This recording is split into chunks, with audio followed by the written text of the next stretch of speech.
Hello, my name is Freya Mortensen.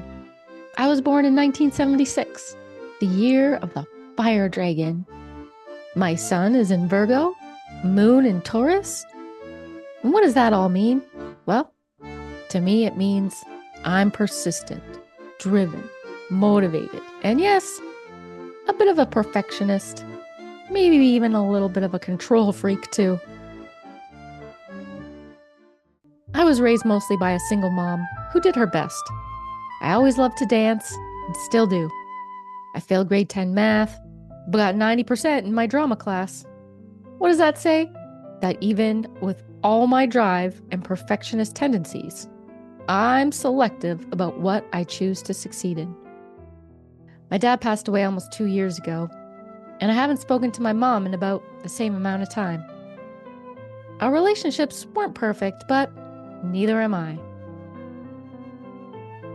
This video is about acceptance, because even after the healing journey, even after the shadow work, the ego is always lurking in the background. And you know what? That's okay. I will never be without ego. I will never be without some level of defensiveness or a critical mind. Some days I feel like I've let go of perfectionism. Other days, not so much. I can be impatient, judgmental, reactive, and overly sensitive. But here's what I've learned. Healing is not about removing these parts of yourself. It's not about killing the ego or fixing your controlling tendencies or shutting down the critical voice. It's about accepting them. Imagine a little child acting out, being impatient, sensitive, judgmental. You don't remove those traits. You teach, you guide, you understand where they come from. You accept the whole child, not just the convenient parts. So it's the same with us. I can't stop being a judgmental person until I stop judging myself for being judgmental. I can accept that I have judgmental thoughts, catch them when they arise, and instead of shaming myself, I use discernment. Where is this coming from? And then I let it go. There's an acronym used in mindfulness called CCARR. The C is for catch.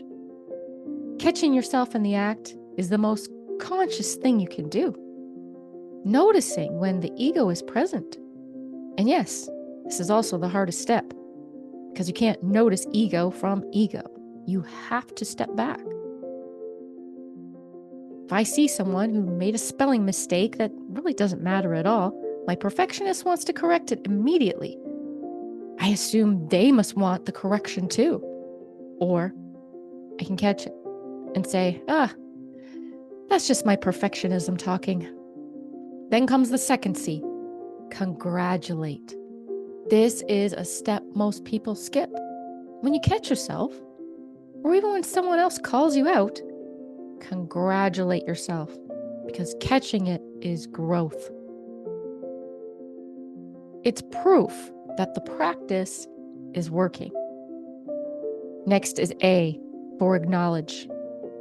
Because all those things we're trying to remove, to heal, to get rid of, are just there to protect us and keep us safe. That perfectionist part of you is just trying to keep you safe.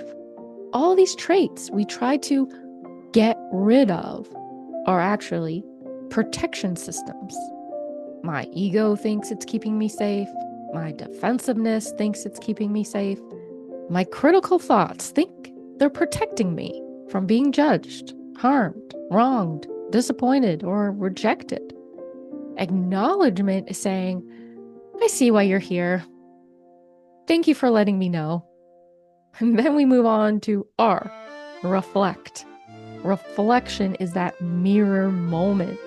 This is where you shift your intention. Instead of operating from protection and control, you move toward the intention to learn and connect. Because most of the time, these wounded reactions create distance. They isolate us from others and from ourselves. So reflection asks, what was I protecting myself from? And what can I learn from this instead? And finally, the last R, release. Just let it go. Think of it like catching a fish. The bait, the bite, you feel the pull. That's your chance to catch it. This is your opportunity to catch the perfectionism, the judgment, the critic, and give yourself a pat on the back. Take a good look at your catch. Reflect on it for a moment, and then release it back into the stream. Over time, you'll notice something. The more you catch and release, the less those reactions even show up. They don't disappear because you fought them. They fade because they're no longer being fed. At first, it'll feel like you're catching them constantly, like they never end. But eventually, they come around less and less because you've learned to meet them with acceptance instead of shame, without judgment. And they simply don't stick the way they used to. So whatever labels you've given yourself, whatever past you've lived, whatever life you're in now, you stay open to learning, reflecting, catching those small ego moments, you're already on the path to acceptance. And that acceptance doesn't just change you, it changes the world around you.